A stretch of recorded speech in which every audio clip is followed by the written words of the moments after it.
right. Hey, welcome back to Blue Collar. I don't know what I'm talking about. Welcome back to SureFire Live. Man, I picked the topic tonight of war stories because I feel like I'm in the middle of it.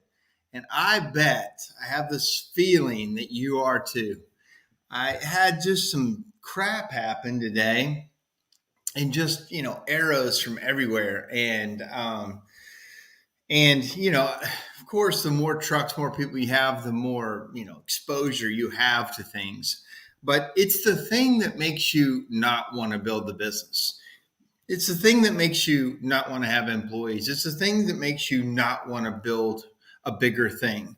And so, one of my favorite books, and I talk about a lot, is Failing Forward. And I'm rereading that book probably for the fifth time again, just to pick up a little nugget here and there. So we got a comment early on. We got Cody Whitwood, my man. It's chimney time, baby. Let's knock this one out of the park. Get it? Thanks, man. I always appreciate you being on here. So I want to talk war stories. I want to hear your war stories. Ideally, we tell war stories for two things. One, to understand that everybody goes through them. To understand that probably somebody else's war stories may be worse than yours, and two, give some light at the end of the other side that it's kind of just the badge of that it's the gauntlet that you have to run to get to the next level of business. Most really successful people have war stories you probably don't want to hear. They have war stories with extra zeros on the end that are just like, holy crap, man, I think my war story is bad till I hear yours. And so tonight, I'm going to talk about some of mine. I want you guys to talk about yours. And most importantly, what did you do about it? You had a thing that happened. What'd you do? Fire the person, change the policy, change this, do that, go to court. Like what do we do? Because again, I think misery loves company. And I think too, when I was really trying to grow the business from a one truck operator until I was really getting multiple trucks, everything was catastrophic, from meeting payroll to vendor issues to customer issues, especially to employee issues. Number one problem, number one thing. So we got outside the business box with us, Chad Murray. General Chad is here. He's got a lot of war stories too, Chad. If you want to step in here, I'm going to talk to Jake Loeffler for a little bit, but I can send you an invite here in a little bit. I'll bring you in about halfway through if you want to give some General Chad advice, and then of course it looks like Kyle German is here, and then Cody says Is it bad if I cause more war stories than I've had lately? Oh my God, that's so funny. All right, I'm going to bring on my buddy Jake. Jake, how are you, bud? Hey, Mark. Good evening. How are you? I'm good, man. Today was, you and I were talking earlier, and just today was right at the end was super frustrating for me. Super dumb mistakes made that are so avoidable. And here's the other thing about, like, you can't train people. I can't train for some of the stupid stuff that happens. Like, I can't tell you not to do super stupid things. And sometimes that's what's happening. And today, right as I got here, we sent a technician out. He had to jump in another technician's truck because he was out, and we got to get our customer service. And he's a new technician, certified. He's been with me actually for a few years, but we're running him out in a truck. He gets out and he soots a house. And come to find out, there was no filter engaged in the vac, and the filter had been removed for cleaning and not put back on by somebody else. And he never checked it. And here we have a soot claim. And then right after that, we had installed the stove, and then the customer was doing something with it and it rocked. And we had a picture, and my technician who installed the stove didn't see the leveling feet in the box. And I think we threw the leveling feet away, and it was sitting there. It looked okay until you pushed on the back right corner of it. And now If you think supply chain's hard to get a stove, how about trying to get leveling feet for that stove? Fastenal might have something. Oh, we're going to do something for sure, but it's just ah. Mark, it seems like every time you get a new employee is that there's always that handful of things that everybody has to do. Like no matter how many times you tell them, like a mistake, like Yeah, I used to run a epoxy flooring company, would never fail. They would mix the two, A and B components, they'd mix them wrong, right? Or, right. I mean, it just, whatever it is, dusting out a house. I don't know. I mean, you could probably think of a dozen things that has happened to you numerous times throughout your career, you know? One emergency we had one time, we had two eye emergencies, and maybe somebody can learn from this.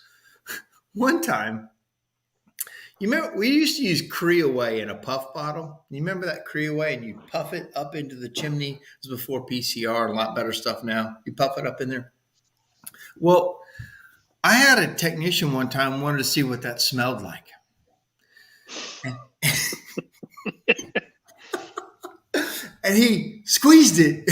And well, that is a high pH acid Right. right in the eyes, right in a customer's house, right on their hearth. He's flipping over, Mm, laying. And luckily, my one technician was a pre-med kid. And he jumped on it. He got milk, and he asked the lady for some milk to neutralize the acid, and poured it. But had a guy out for a long time, for a week, burned his eyeballs. hmm But here's the tell second. tell everybody, not right now or whenever you want, but tell them about the explosion from the smoke chamber sprayer. I will. That's in my repertoire of nightmares, because that's one of those deals where I got one worse than you. But so here's one that you can learn from. Here's a war story you can learn from. One day we were mixing chamber tech in a bucket to get ready to put it in part of the smoke chamber, and it went up into my guy's eyes real bad, and he had to go to the emergency room. The emergency room doctor would not work on him, give him any eyes till he had the MSDS sheet. He had to Mm, have the material safety data sheet before he did anything to this guy's eyes. Well, I didn't have it on the truck at the time, and it caused a real delay. And I had to call. I can't remember who I called, but I got the MSDS sheet sent over to the hospital for him to be able to help him, because he didn't want to do anything wrong that made something mm, worse on his yeah. eyes. So the lesson is very easily collect your MSDS sheets, put them on a Dropbox, and have them on everybody's phone. Everybody has access to the Dropbox and access to those Yeah. MSDS sheets along with your office and everybody. In case something happens, you've got a list of MSDS sheets that can be sent out. Now, Yeah. we used to print them out and put them in the truck in a folder, but they'd always get lost and beat up.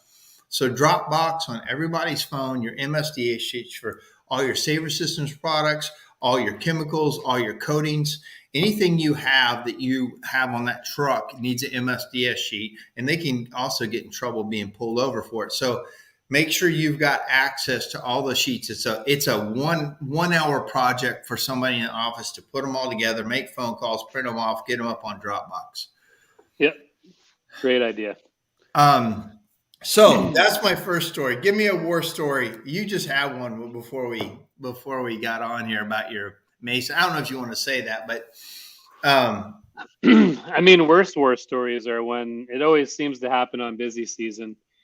People get stressed out, they make mistakes, and I remember just getting going, a couple of years in, and everybody quits. So you're left in the middle of busy season alone. I'm sure that's happened to most people who've been in business for a while, and I'll just never forget, just looking at the ceiling going, okay, what do I got to do to get through this one?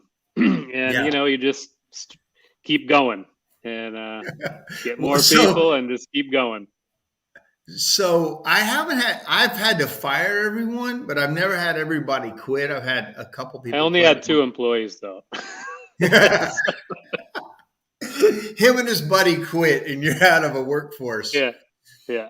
I know a person, a lot of people know in this industry, that he was actually speaking at a convention, and his employees walked up to him at right before he went on stage to speak, and they asked him to hold out his hands, and his employees were all around him. They all handed him their keys and credit cards and everything else Oh, in his hands, and they all quit at once. And he had to walk up and talk on stage about business or sales or whatever. And his entire company quit on him at one time. Um, mm, so I wanted to show you something. Now, this is graphic, okay? I'm just going to go for it tonight. I'm hopped up on caffeine, and so I'm just going for it. I'm going to show you something that's graphic. If you have a weak stomach, don't look at this. And I'll tell you what I'm going to do, because I'm going to tell you the setup. And some of you have seen this picture. I put it on Facebook before, and it always gets the warning sign. But here's what I'm going to tell you: the opening, what happened, and then I'm going to show you the result of what came from it. So we were installing a liner in a chimney, and I think it was a 6-inch to an appliance, to a wood stove. It was rolled up, and it has duct tape on the end. So you know why there's duct tape on the end? Yeah, so you don't cut you don't yourself, cut right? yourself. That's as sharp as hell. Well, it was starting to sprinkle a little bit outside, and this employee decided to take off the duct tape, and I don't know why he did, but he decided to take it off. And he was unrolling the coil, and the coil was wet, and it slipped in his hand and recoiled back and hit him across the artery, across the arm. All right, all right, guys, here comes the picture. If you don't want to see it, don't. But here's what happened. I don't know if you got that. It looks fake. It's not fake at all. His artery is under there, and it hit him twice. You can see on the lower part where it got him again, and how clean that is. Here is another view of that in that. And then here is the final result of his arm being stitched up. He no longer works for me. The guy made a lot of stupid mistakes. He didn't get fired for this, of course, but that right there could be a life changer. It almost hit his artery. And hey, Chad, I'll send you an invite in just a second. It almost hit his artery, and he could have bled out right there on the job site. And so again, it turned into a situation the other day when we were talking about as a group. One of my guys showed he cut his leg. Oh, it was one of my metal shop guys cut his leg on a piece of metal. He sent it out to the group, and the group, started sending their own little war story hand cuts and stuff. And one of my guys said, "Man, that's getting a little gross, guys. Let's not do that." And I said, I think we should do it. I think it's one thing to talk safety. Yeah. It's another thing to live it and see it, what it really happens when you don't pay attention to it. And Jim Brewer, he's probably watching, but Jim is a great example of a really bad situation happening, and then what he learned from it. And a lot of people know the story, but how he took that thing and really changed our industry with a bad situation. Right.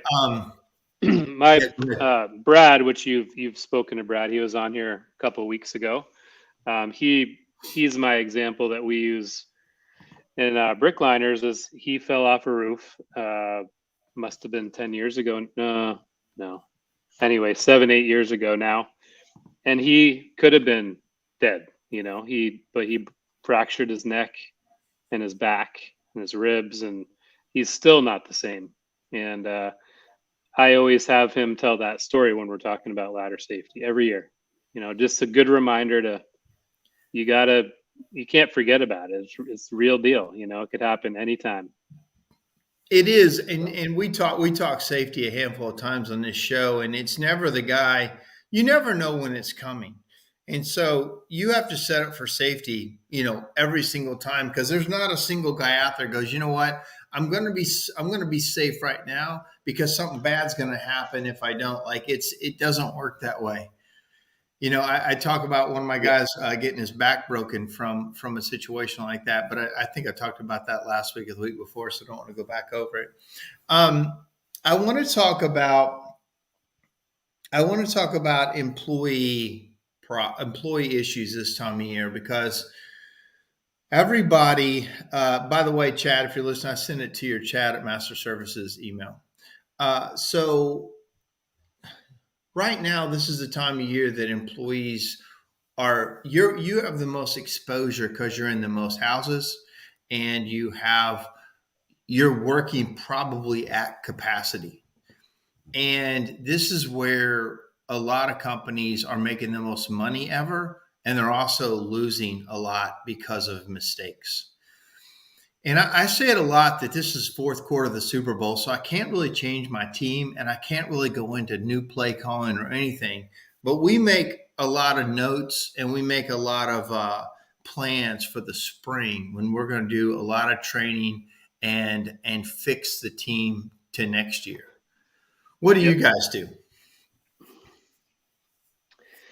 There's definitely a list of things that we want to do, that we know we need to do, and come January, that's when we get slow. January, February, March, and we just try to knock them out. It's a good time to analyze the team and make sure you got the players you want to play and get rid of the ones you don't. Try to find new guys. So I know I talked to your guy a couple of weeks ago about morning meetings, and in my morning meeting, we do it twice a week right now. We do it Mondays and Fridays, and in our morning meeting, we talk about mistakes, we talk about errors, and we discuss it as a quick group. Not necessarily that we can fix it, but we bring up the problem and address it. When we talk about safety, slips, trips, falls, cuts, and then also we talk about mistakes made. You guys do something similar to that, right? Yeah, I think we're not as good at really identifying. Like every morning, we're not doing that, but we certainly make notes every week, and we have a staff meeting every other week. And we'll bring up all the important ones that come up throughout that last time frame for sure. Yeah. Hey, it looks like Chad's joining us, so bring Chad on. What's up, Mr. Chad? Hey guys. Hey Chad. How are you? I'm ready for war stories. General Chad. So you probably heard what we were saying just now about, like, for us, we've got an easel that's out in front of kind of where we meet. And when we have the meeting, we write down what the problem was. Sometimes we show it on a screen, and we have Apple TV and stuff, and we show it on the screen, and we address what happened. 2 weeks ago, we installed a furnace liner wrong, and I showed what we did improperly about it. The technician, everybody thought they did it right, but we didn't. And so we show the problems and then how we're going to fix it. What do you guys do to address problems? We have a quality control. Every quality control goes on our weekly nut. We call it the nut report, short for squirrel nut. And that goes in every Monday and Tuesday morning meeting of what we did on that quality control. So how does it manifest itself? Does everybody report what happened, or how do you get the stuff onto the report? Two ways. Number one is obviously the customer called and complained. Number two is we have my assistant general manager, Brian, is going through every estimate, and every estimate, whether it's sold or won, and every job. Right. And then we see it. And, as a matter of fact, I actually just got on him last week because I noticed, I mean, you want to talk about a war story. I was going through to checking on him because, management's got to check on management. I got to a cap estimate that we sold an $8,000 job but they didn't sell him a cap. And there was no roof pictures. So the estimator didn't even get on the roof, made an $8,000 sale, but didn't even address why the hell we were even there. Right. And so that definitely hit my, war story with my company really quick on, okay, the identification is not being done properly.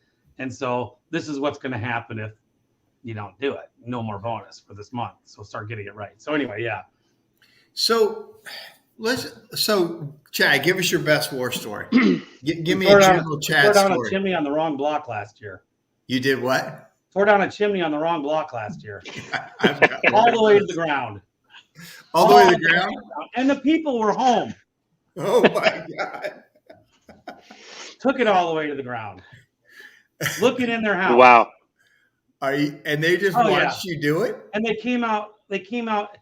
So Juan goes into the firebox. He's pulling the firebox, pokes his head in, and the lady then decides to comes outside and goes, "What are you guys doing?" Oh my God. He's like, well, we're here to do the chimney rebuild. And she's like, no, you're not. He goes, well, yeah, I am. Sure enough, wrong street. Well, actually, it was the right street, but it was like, I don't remember. It was like 721. It was like 4 blocks down. It was 221 was where we were supposed to be. Right. So he just Oh read my it God. on the door, and then they literally did it for 4 hours, taking it down. And they were home. That is unbelievable.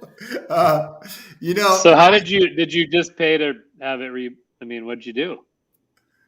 We fortunately were able to get them to pay the cost. Really? And we did. Oh my God. We did, because they were home. I wouldn't have paid anything. They paid the cost, which was, I don't even remember. It cost me like $5,000 total. And so, yeah, we did that. I had something similar. We tore that. So that we went to estimate a job for a real estate transaction. Homeowner wasn't there or was going to be moving in, so we never did meet him, but they approved rebuild the chimney, roof down, kind of a deal, tear down, redo it. We had the brick delivered from a brick company, and they delivered it to the house next door that morning. We got there, and my guys saw the brick. Both houses had messed up chimneys. The brick matched the chimney, and they didn't check the address on the work order to make sure it was the right house. And nobody was home. We tore the whole chimney down, and then the customer got there and goes, "What are you guys doing?" We're like, "Rebuilding your chimney." He's like, "I didn't sign up for this." So we literally had to rebuild that chimney and had to rebuild the other chimney. We usually stuff like something down in the chimney, like a foam, and we'll tear it so stuff didn't go down, and total disaster. And we thought so. Anyway, I know that feeling. That's never happened to me. Thank gosh. It hasn't. Oh, I've relined the wrong chimney before too. We customer, good friend of mine, said, "Hey, we want to reline the one in the den." Well, it's an old Civil War house. Den and library were like just right next to each other, had the exact same problem, exact same thing. When you say the right side of the on the right side, is it when you're facing the house, or is it when you're in the house facing out the door? I relined the wrong one, and I got the liner stuck, and I couldn't get it all the way in. And I called him and said, "Man, the liner's stuck." He goes, "No problem. I'll be home in a little bit." He comes home and he's like, "You're relining the completely wrong chimney." So that's where we learned to put the northeast, west, and south chimneys on there, because I did the same thing once. Not with a liner though. Just started working on the wrong chimney. And luckily that guy came out when I was halfway done with the demo and was like, "That's not the right one." Yeah. We've done that. I can say that.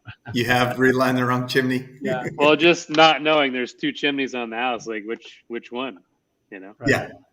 All right, we got Dion giving us a war story. When I was a laborer, me and a truck manager fought to get a liner that was stuck down into the furnace flue, and then finally, after an hour, we realized it was stuck in the firebox for the fireplace. Right, it went down the wrong side. Yeah, that can absolutely happen. All right, I'm going to give a dusting war story. We're in this again. Homeowner was there, left.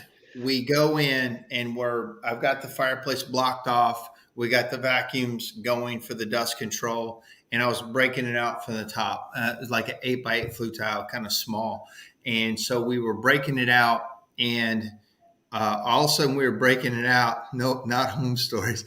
And so we broke it out, and but all of a sudden it collapsed inside there. It was like a huge collapse down inside there, and all the stuff fell out and knocked my dust control off the front. I think I had a piece of wood sitting up there and taped, but it knocked it down, and the dust all just came in the house. It was coal soot.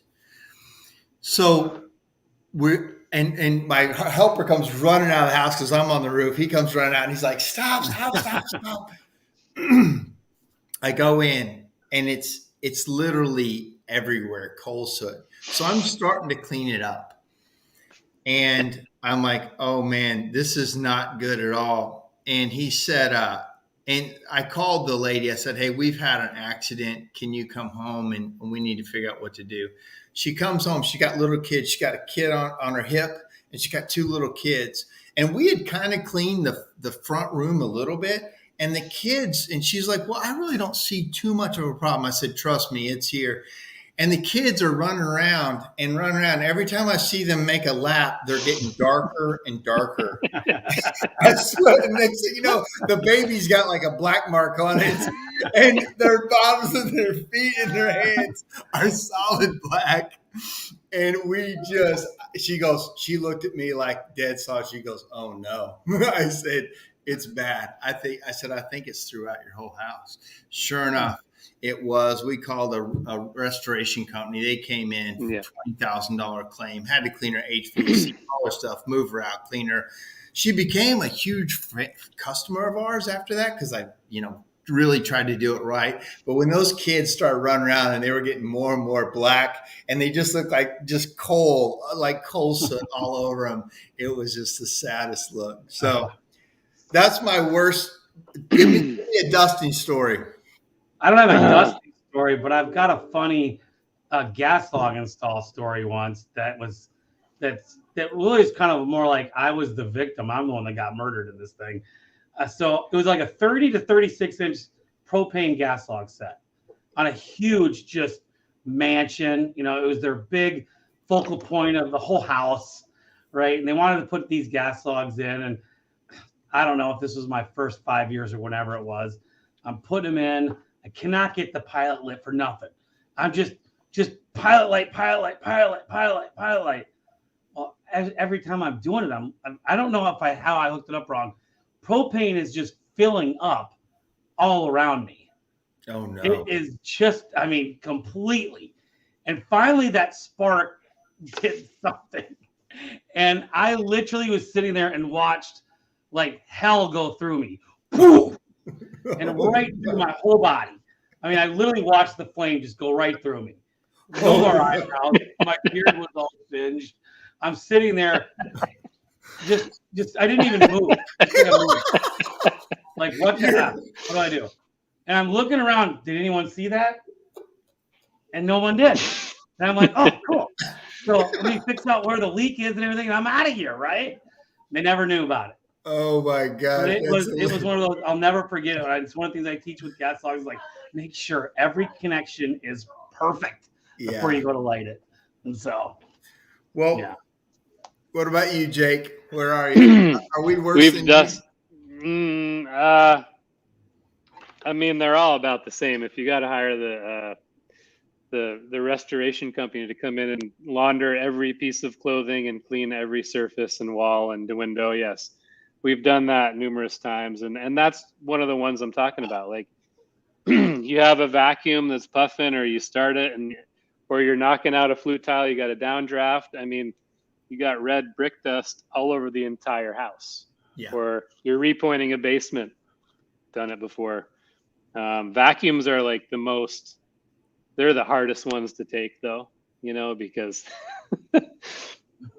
Those suckers should be protecting the home against that, and they cost a crap load of money. And when they dust out a house because they're not working right, it's like, it just hurts, you know? Oh, I know. Do you guys still advertise no mess guaranteed? It's so funny. Today when we dusted that house, yeah, we have absolutely no mess. You know, and that I feel like we should put most of the time. Yeah, exactly. 99% of the time. There's a good chance, absolutely no mess. There's a couple stories coming up, so I want to read those. This one time, this lady got brand new white carpet, which is the kiss of death for chimney sweeps anyway, and she wanted her prefabricated firebox painted black, you know, and I had a vacuum there. Now I know I should have had some kind of a top fan or something, but I had a vacuum there to, you know, if I was spraying it and you know, making it look nice for her. She's like, make sure you don't get anything on my carpet. I'm like, no problem. No problem. I laid out the tarp, had the vacuum, and I'm in there spraying and I'm a professional. What's that? I'm a professional. Yeah, I'm a professional. Don't worry, you're in good hands. Yeah. Well, I noticed when I was spraying it that my arms were feeling a little bit sticky. I'm like, this is kind of weird. So I get done, and she's like, oh, looks good. And I pull my tarp up, and there's a big shadow around the whole tarp. She had brand new furniture and brand new carpeting, and it was just a light film around the whole room. And of course I had to clean everything. Yeah. Let me say some war stories here. Okay.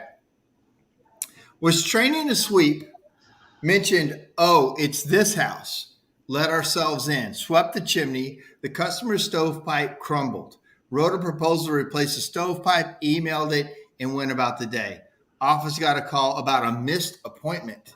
Then another call about a random estimate and the sweep that they didn't schedule. Check that address. Yeah.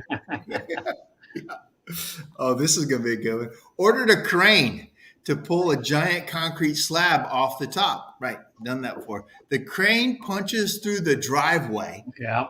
Already ordered full coverage cap, so I figured I'd use sledgehammers to knock it off. While knocking it off, part of the slab went through the HVAC system. Yeah. I feel your pain. I've got one big story that I'm holding. Dion, I dusted out a whole house with a vacuum problem. Even with the zip wall set up, the whole house got dusted while we were tile knocking from the top. Mm-hmm. Man, I know that feeling. That's a sickening feeling when you think you've done everything to prevent it, and here you have a damn insurance claim. You gonna say something, Jake? Here's something that if you ever dust a house out with oil, like an oil furnace, don't touch anything. Yeah. Like, just call the company, the cleaning company, to come in. It's impossible to clean. You're just going to spread it. Yes. Everywhere. Yes. That's leave. A good one. So Jason Fox says sometimes you need to quit while you're behind. I love that. I'm going to remember that one. That's a great quote. Here's another one. One of our guys is breaking out old flue tiles and ended up breaking through a customer's master bedroom wall. Okay. I've had that. I've had something like that happen. Have you guys reline issues, reline nightmares? Yeah. I'll tell you once it was on a guy I was working with was doing those poured liner systems. And I know who it was. John Meredith was telling me about this. When he was doing a poured liner system, they were filling the chimney up. You know how those poured liners work. You put a bladder in there and you fill it up with the material. And they were putting it in. And I think, and so then they're like, man, why is this thing requiring so much material? And they couldn't figure it out. They opened the garage door and they'd filled the garage floor up about that much. It was coming out the front door and hardening. And he had a date that night and had to leave. He wasn't the owner. He was working for the guy. Left the guy to clean up the problem himself. But yeah, those poured liners. I know some chimneys that fell off houses with those poured liners because the weight was too much. Really? So I do have another smoke tight story that is kind of famous. But anyway, I'm going to save that for a minute. What do you guys, when you guys have a big mistake, how often do you fire the guy? How often do you turn into a training opportunity? Like, what do you do with mistakes? I think you've got to expect a certain amount of mistakes, especially when you're sending a new guy out. Nobody's ever really truly ready to go out. Like, when you just got to let them go and be like, do your best, call me if there's problems, know what you don't know, and we'll find the answer. But so there's a lot of mistakes that I'm just like, all right, hey, don't do that again, right? You learned a good lesson, good. So let's move on and we'll get better. But if it's a integrity thing, if they've done something that's shady, or not really a mistake per se, it was a preventable mistake, then yeah, they got to go. Integrity What about you, issues. Chad? How do you make it a fireable offense versus a learning exercise? I don't even recall ever firing anybody for a mistake at work. I mean, an actual mistake. I mean, but the second part of what Jake said, immediately, if it's an integrity thing, we just don't play that game. Yeah. We don't write you up. You're gone. So, Yeah. Everybody's got a choice. Like, here's the right way, here's the okay way, and here's and it's a choice. So you got to hold them accountable in some way. Yeah, so it looks like I hate when it does this. I can't tell who said this, but it says negligence would be something that could be fireable. Like, I think intentional negligence. Like there's people that don't know. There's true ignorance, and then there's stupidity, or there's negligence where you knew and you tried to make some judgment call to get yourself out of work or to make more money on a job. So Dion's got a story here. Dion says, I just finished dumping 97 bags of Thermix on a 7-day job that was originally a 2-day reline. Oh, those are my favorites. We ended up having to set up scaffold to breach a hole to completely remove all the backfill brick around the flue tiles, total pain in the ass, to unclog this oversized chimney and break out both fireplace flues instead of just one to do a total reline. Fortunately, was able to upsell, hired a junk removal company to haul away 4 boxes of demo bags filled with bricks. Those are the worst, man. You can't see that coming, and you're into it. How do you guys that's a great point Dion brings up, that, how do you handle the problem that you had no way to know? There was some kind of faulty building, some kind of a faulty issue. Do you then upsell to the customer? Do you say, hey, this was unseen, here's how much money? Or do you just eat it? Like, what do you guys do? It depends on if it's a cheap eatable thing, we eat it. But I mean, quite frankly, if it's unseen, unforeseeable, I mean, we go right into them and just say, hey, you've watched enough of the channels that fix this old house. Yeah, this old house. I mean, this just happened to you. I'm sorry. Yeah. So what do you say, Jake? If we can upsell them and try to, explain the problem, then we'll try for sure. But like Chad said, if it's, going to take an extra hour or two, it's not something we're going to worry about. Yeah. So Dion says he has a lot of clauses in his contract to allow the upsell when it's not eatable. Yeah.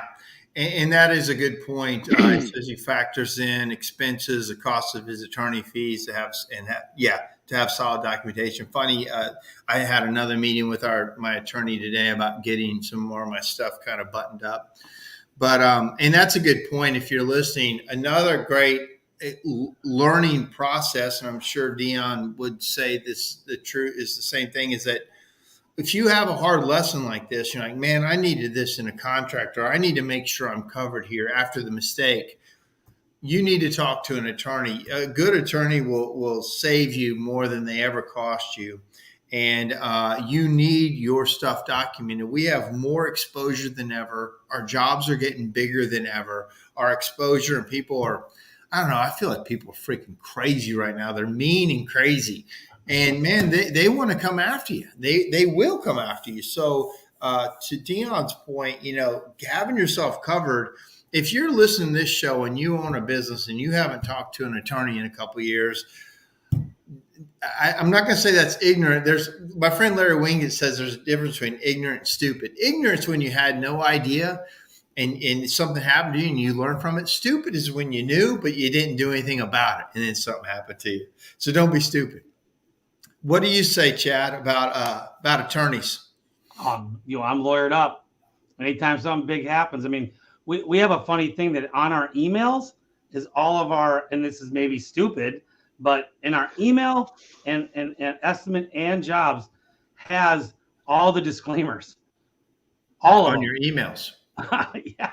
And it is long. Mm-hmm. And we actually had a bad review this summer about them. Like, why would I use this company? They get all this. And we just said it because, we were lawyered up. I don't remember exactly how we defended the bad review, but it was just like, hey, sorry, we're in business in 2021. Exactly. That's what it takes. Yeah. And Dion, thanks for adding to the show tonight. He says a couple grand a year in legal fees isn't much to add your operating expenses. Raise your prices a bit, cover your ass is my motto. It's a good motto. And then he also says he has a CRM, automated emails. That's the way to do it. Yeah, exactly. Those are good. And I need to be better about that myself. And we're going to be. There's just too much exposure out there. We're talking war stories, and a lot of these kids, you don't want to lead to somebody getting hurt or dead or some kind of major problem. But the truth is, we're in that kind of business that things can happen. How long is your contract? Yeah. Say that again, Jay. How long are your contracts? Are they pages or just like we're working on what they call one pager? And, I had Kristen Shields on here. If anybody needs a good attorney, I was talking to her today, and she was on SureFire Live, and she's a construction attorney, very good, very sharp. And she is also getting partners around the country that just focus on construction law. So they're called Counterpoint Law in Nashville, but they can service probably about 15 states at this point. What were you going to say, Chad? I kind of have an attorney, luckily never turned into an attorney. Tragic but funny story that happened to me once. So this was back in the day when it was probably me and one truck. So this is probably early aughts, late 90s. And this was the day we used to call ourselves kind of like Jerry Seinfeld. He had an episode where he was always even Steven. If something bad happened to him, something good within an hour would happen to do that. Well, we were kind of the same way in business. We'd lose something and something would come up. But so we were really strapped for cash. And I went down to the University Park, which is North Dallas, rich neighborhood. And I walk into this inspection, and it ends up being like a $12,000, $15,000 job, which is back then paid my monthly bills. That's a big job. It was the job, right? Right. And it wasn't that hard. And it was great. And this lady was just she had a plumber and an AC guy. She had every contractor there at the same time. So, I'm all over the house, in the back, in the front, whatever I'm doing. And I leave with signed contracts starting tomorrow. That's how busy I was. Start tomorrow. And so I get home. Me and my wife are all like, yay, the bills are paid, right? Da, da, da. She gets a phone call and she goes, yeah, he's here. Oh, okay, hold on. She goes, it's her. And I'm like, okay. Yes, ma'am? She goes, yes, you are not allowed to come back to my house tomorrow. And I'm like, okay. She goes, you left the back gate open, and my precious two show dogs went running down the street, and one got squished, and the other one I'm in the ER right now with. Oh, my gosh. One's dead, and one's not. And I'm like, ma'am, the plumber was coming in and out. I did not leave your gate open. She goes, everybody there said you did. You know, it's like everybody was still there blamed it on me, which they were still going in and out. She didn't on me. And like, we're like, oh, and she's like, I'm getting my attorney. I'm like, okay. You know, I don't have a pot to piss in. Sue me all you want, right? You know, never heard from her again. An hour later, a $15,000 called us another job, called and approved, and I started that job the next day. So we're like, Seinfeld, we got a bad job and a good job, you know. And so it was so good. It's so funny. But yeah, that little dog, they're like little precious. They're like that big. Oh dogs. no! Run down, squish. He goes, the one squish. Oh man. Man. So a couple things, Dave. Yes, I can send you Kristen Shields' email. And Facebook user says, unfortunately, crazy homeowners have made it to where we need these extensive contracts. Yeah, we're very litigious. And if people, you know, the bigger you get, the more trucks, the more your name's out there, you know, the more you're going to have coverage. And I remember Jim, I think was talking, he's like, man, sometimes I think we shouldn't even have insurance, because if they've got something to sue against, then they're going to sue for the maximum amount. And if you don't have anything, what are they going to get? But I was also talking to another insurance guy one time and says, if they sue and win, even if you don't have insurance coverage, they can sue for future revenue and future income. So they can tie you up if you don't have insurance for it. If there's a judgment against you and you don't have coverage, you can still be on the hook for it. It doesn't matter if you got insurance or not. So insurance is a must. Dion says, holy shit, it gives me anxiety just imagine it. So I'm going to tell a war story, a dryer vent war story. And some of you guys have heard this, but I'm telling it again. So my guys we're going to clean a dryer vent, and come to find out the dryer had been pumping under the house for about 20 years, never pumping outside in, you know, getting out of the house. Had been filling up the crawl space with dryer vent lint. So we get in there, we realize it's not, so we have to come back and we're going to reroute it and then make a hole through the brick and go out. But we're under there, and literally there's dryer vent lint all over the dirt floor, all over the HVAC ducts, all over the wires hanging under there. Every cobweb, everything is full of dryer vent lint, which is nasty. My guys have suits on, but as they're under there working, it is all just everywhere. They got respirators on. It's terrible though. So they're coming across, they're piping it, and they've knocked the hole on the outside, and they're getting ready to connect the termination cap to get out and finish up. And my guy's flashlight, I think he had a headlight, it goes out and it won't, and he can't see. So he decides he smokes cigarettes. He decides to pull his lighter out and lights to see. Well, dryer vent lint, as most people know, is extremely flammable, almost just instantly combustible. So all of the air catches fire and ripples like this all the way through the whole underneath side of the house. Every wire's on fire, every cobweb, the top of the HVAC duct, everything is on fire. Well, the air is instantly on fire, and then it goes out. But he starts to get singed, like you said, on your propane situation. So all of a sudden, he's got about 100 fires under the house, and he's running under there, patting it out with his arms and smashing it out like this, and kind of burns himself up. But he gets all of them out, and then he goes to and he gets it all out, takes a breather, goes outside, smokes a cigarette, comes back inside to present the bill to the customer, and the lady's like, you know, thank you very much. She's like, do you smell something burning? And he was burning. I mean, he had no eye, he had no skin. He was on fire. But luckily. But how do you tell somebody? How do you learn? I mean, I tell that story to hopefully learn from it about how flammable it is, but how do you tell a guy, yeah, when you're under there and your light goes out, don't light that. You know what I mean? Like I can't think of all the things to tell him not to do. We got a couple more. So this says, hello, gentlemen. We're also very much covered in our terms and conditions. Downfall. It sometimes keeps us on the phone explaining parts of the terms in which we do not even affect which do not even affect smaller projects. Most people do not understand terms. We have since broken down terms based on the type of project. That's a good point. Instead of having every single term for every potential possibility, you kind of have terms written out for, for specific things, say chimney sweeping, what the liability is, what isn't, restoration, inspections. On that, and I'm not an insurance expert, but I do know that you need to make sure on your insurance policy you got E&O coverage, which is errors and omissions. In your coverage for, and some people don't. Some people have cheap insurance and there's no EO in there. Your number one liability out there is your inspection and what you find, what you're supposed to, what you were negligent and missing or whatever. So you do need errors and omissions insurance coverage. Dion says, I'm adding a pet clause to my contracts and CRM emails. Oh, I'm not responsible for dogs getting squished. Yeah.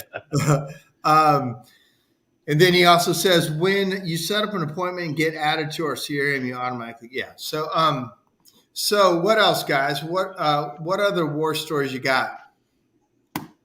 This is making me want to call Christian right now. You know what? I'm going to put her email on just to. Do you have it? Oh, here it is right here. I'm going to add it to the thing right now. Oh, that's Adobe sign. Hold on. I have her number right here. You have her email address? Send me a bill. Yeah, I did. I sent you a copy. Yeah. Put her email address in on the chat so people can see it. Yeah. All right. So, Jake, so Yes. I made some notes on failing forward, and I know we got about 10 minutes left. Here were some of the top reasons people fail, according to John Maxwell, according to his book. And that book was written like 20 years ago. But I think there's some things in here, because here's the other thing. Too much failure can cause people to not want to move forward. But also, we've built businesses on top of the failure. We failed, we learned, we adjusted, and we grew from it. Like, to me, failure and all these war stories, to me, I don't want them. But it's also what makes us able to go to the next step. Correct. How do you guys feel about it? Well, unfortunately, it's part of just, you're right. You can't, there's no way to account for something you haven't felt yet. You know what I mean? Like if you don't make the mistake, you're not really looking out for it. And eventually it's going to happen. And it's just, gives you that extra level of expertise. It kind of gives you you're wiser for it. It emboldens you a little bit. Like today, one of my office staff said, "Man, I wouldn't want to be you today," or something like that. Like, wow, this really sucked. And I said, "Gosh, this isn't even on my top 1,000 worst days." And Right. Oh, here it is. You put it in the. No, there's a new one. I typed the wrong one. There it is. Right. Yeah, put it in the comment section. I can't. I don't know how to do it. Oh, you can't? I don't have a way that I can type in the comments. Oh, that's weird. I'm going to copy it. Yeah. Oh, here it is. I got the wrong one. So to me, like today, I remember looking back at things and going, man, it was like the worst day on earth. And now those days, like, it's no big deal. Here's her email. So to me, that when people tell me their problems, I'm like, oh, it only gets worse. But Right. You have some really high highs and some really low lows, right? I mean, but if you don't look for the highs, like we were talking about today, like we do so many things, right? When I look at our schedule and see how many trucks are out there and how many customers are taken care of, how many interactions are happening, and I get, we get one problem a week out of, we do 300 services, a week plus. That's pretty good. I'll take it. You know what I mean? But when all you get as the owner is the bad one, you start to get bare. If you don't really look at the positive, because you have to actively look for the positive, it feels like it weighs a ton. And it does sometimes, right? This business weighs a lot, right, Chad? I mean, you've gone through some crap. I've got a crappy story for you right now. Do it. And so 6 years ago, when I always had a good culture with the crew, but my educators, I never really did enough culture with them and enough. Thought I did, but and training. So anyway, at the time we had an employment lawsuit for overtime. I was being this was you only know about the one up. I got the one up for everybody here. So I have an employment lawsuit going on for overtime. I have my I'm being tax sued by the government for my some sales tax I didn't pay on accident or something, or my guy didn't pay, and I find out my 3 educators in Dallas and my social media girl have all started up their own business, and I found out it by going into the shop one day and went to get something on the girl's desk. I knocked her mouse, and there was her email with the new logo that she was sending to these 3 guys. Oh I had no clue. Mm-hmm. I'm like, what the, what? And so now, so now I start going to their trucks and looking at their GPSs, and their route was supposed to be, pretty, right? And the route's got little spikes going somewhere else.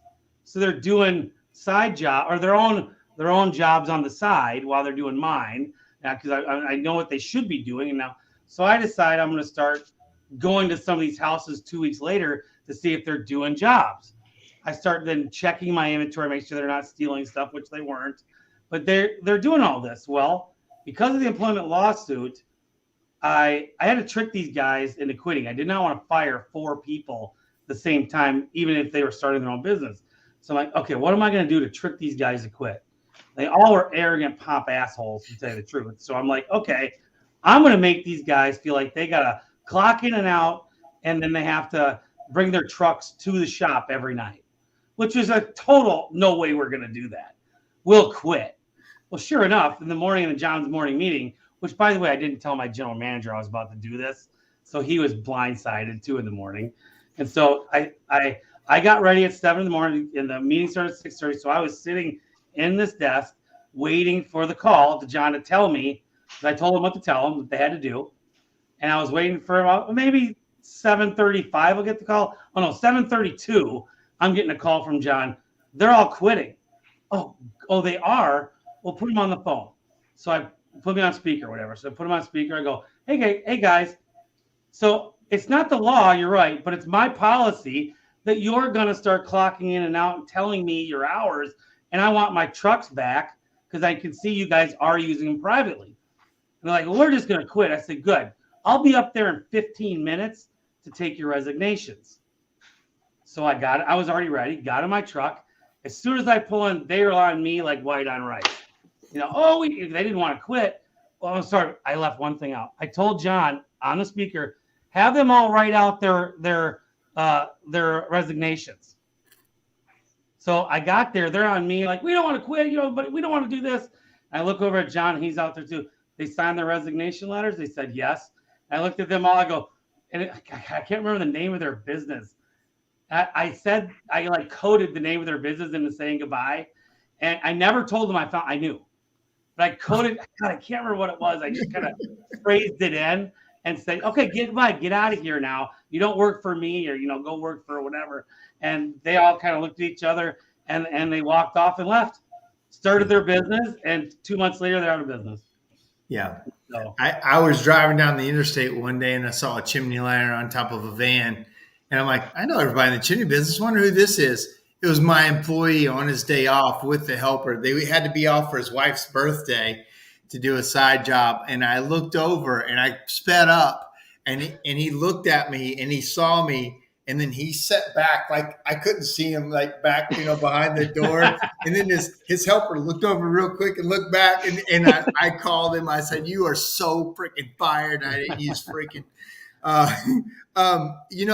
Real quickly for some reason on my personal Facebook page where some people are commenting, I don't see them on this feed. And then, so I'm going to throw a couple things out there. Vince DeCreasy said, we're going through it now. I'm not sure what part of that it was. Chris Adair was with me when we stood at that house and all the kids turned coal colored. Also, yeah, they're asking me to recount my other story. I will. So also Kristen Shields is watching. So Christian, we have mentioned you on this, and you may be hearing. I'm going to have Christian back on the show after the first year to kind of talk about getting your house in order for the new year and getting yourself tied up. So Let me get one more, a little short one in before you tell your, which okay, I'm go pretty ahead. sure is the country singer story, and so which I love. But this one was another employee that had started his own business, who we threw a big party for leave. Said he was going to go work at Sears to sell siding, going to do this, grand thing. And 2 weeks later, after we sent him off, and I called him a couple other days, how you doing? And then my wife sees 2 weeks later his website. And it's like, oh. So of course I threw some, probably should have been gone to jail for what I told him type of stuff, right? Well, 3 years later, I don't know. My big heart, I decided I'll call this guy and just give him a chit chat, whatever, just bury the hatchet, no big deal. I called the guy up and we bury the hatchet, and then he goes, and this was the best thing. I almost wish I waited one more year. He goes, every time I went around a corner, I thought of you in a shotgun sitting there waiting for me. And I was like, yes, that's vindication. I felt so good that he said that. I wish the people who did stuff like that to me worried like that. That'd be awesome if they did. Yeah. This is so then Dion says that was the year Chad started putting everyone on non-competes. And then somebody else mentioned non-compete agreements. They were already on it. Texas, they don't care.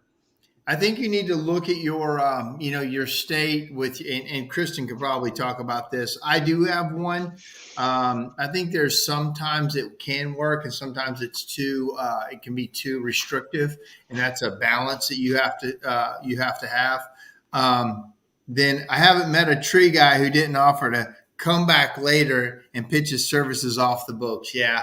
It's funny, as an owner, I've even been asked if I could do something on the side. Like I'm out there talking like, man, could you do this on the side? I said, dude, my on the side for me is twice as expensive, right? I mean, you're getting charged big time if it's on the side for me. Let me close out with a story, and some of you know it. And I have this phrase, dumb is real, and I have it on my podcast, and it really talks about the I know what I wonder before I tell that story on John Maxwell. I started saying this. Here's the top 10 reasons people fail. Number 1, poor understanding of people. I think that's why business leaders fail. Number 2, a negative attitude. Again, I think if you take all these things you and us are talking about tonight and you think negatively about them, or like, I'll never want to do that. Or for us, we're kind of laughing about them, going, yeah, it happened, and we move through them. I remember talking to a super rich person one time, and he said, man, I'm the biggest failure in this whole room. And he meant I failed more than all of you combined. Therefore, that's why I'm as successful as I am. Bad fit. Sometimes you have a bad fit on a business. Lack of focus, weak commitment to the goal. Unwillingness to change. That's real common in our industry. They're inflexible. I have a shortcut mindset. I think that's not totally in our industry as much. Relying on talent alone. Number 9, acting on poor information. And on that, there's 2 sides to every story. A lot of times I'll get something from my office as one story, and then I talk to the technician, it's something else, talk to the homeowner, it's something else. If I would have taken one side of any of those stories, I probably would have made a mistake in my decision. So make sure you're getting all sides of the story. And number 10, biggest reason people fail, they don't have any goals. So let me finish with a story. Let me wrap up on a couple of these. Jason Fox says non-competes are generally non-binding here. It's really hard to build one that's actually enforceable for a construction type industry. Maybe so. I would talk to your attorney and see what they think. And then Facebook person says negative experiences help us grow. So I'm going to wrap up with this story. Many years ago, gosh, it was probably 15 or maybe even 20 years ago. So it's an old story, but It was when a sprayable product came out, pretty new to spray into smoke chambers that that you could spray and kind of coat the surface and fill holes and gaps. Is really what it's for. It really wasn't parging, and it really wasn't to reduce combustibles. It was to fill holes and gaps in a smoke chamber. And we were using it, and you put it in a pump up sprayer, not pump up, but it has a pressure hose. Pressurized. Yeah, pressurized. Well, most people know, what I'm talking about. So we were in a very famous country music singer's house, and she was gone, and she was on the road, and so she had a lot of work done. Well, some other chimney company had come before us and messed up all the liners. All of them were wrong. There's six fireplaces in this house. All the liners were way too small. They put like a 5-inch liner down these chimneys. And so we were the good guys. We were we were the knowledgeable guys. We're the experts. So we come in, we get all the liners in, and we're doing all the smoke chambers, and we'd finish 5 of the 6. Well, the 6th smoke chamber, while we were finishing, was in her music room. Now, picture this music room is like this. There's Grammy Awards. There's all of her instruments, a baby grand piano, a beautiful chandelier, oriental rugs, her books, her treadmill. Like, this is her woman cave, her she shed. She's built it and made it. It's a shrine to her. Gold records on the wall. Like, it's amazing. And we're in this room.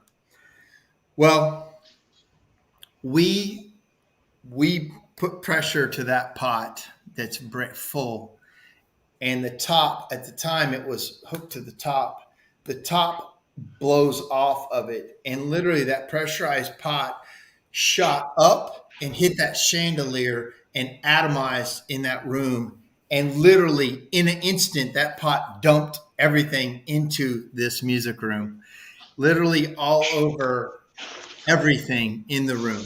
Now, I'm not there. I'm actually somewhere else. I get a call from my employees like, dude, we are in deep shit. We have really, really messed up. I run over there, and literally it's all over everything. But imagine an open baby grand piano, if you will. All the strings, all the hammers, and it's in there. It's all over the keys. It's all over her books. It's all over everything. So we start to, of course, we panic and we start cleaning. So she's on tour. So I call the house manager who hired us. I said, we've got a problem. We've had an equipment failure, and we have totally coated this room. She's like, oh my God, Mark, I'm going to be fired. You're going to be sued. This is going to be bad for everybody. I said, I know. She's like, we have to clean this, and so nobody ever knows. Because all of a sudden, now we were on this is funny, ash coated. I saw it too.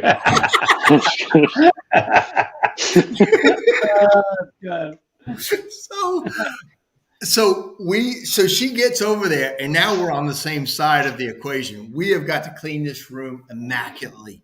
So we start cleaning. Well, the product is like, it's a ceramic. So when you start to wipe it up, it actually is non-staining, but it's smearing. Like, you clean it and then it dries and it reappears. You clean it, it reappears. Well, so we're cleaning everything, and I hire a company to come over. It took us, I brought my whole company into one room. At the time, there's 4 or 5 of us. We all cleaned one room for 4 days with her while this girl is on the road. Well, we get it all cleaned up, and just clean and clean and clean. I had our company clean certain things while we were in there, wiping the floors, wiping all the books down, wiping every single key between every string with Q-tips, like, just unbelievable cleaning.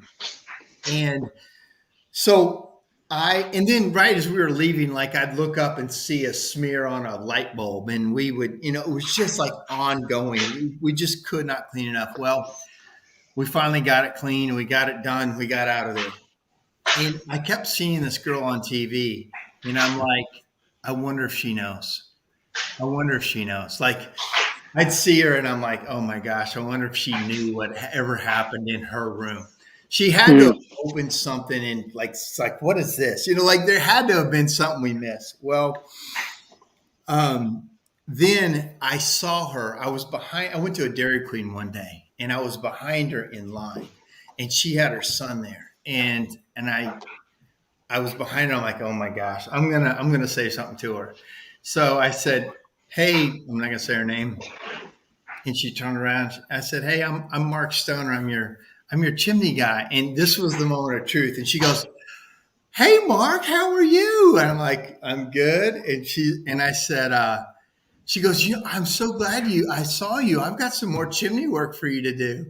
And so for me, that was like, Oof.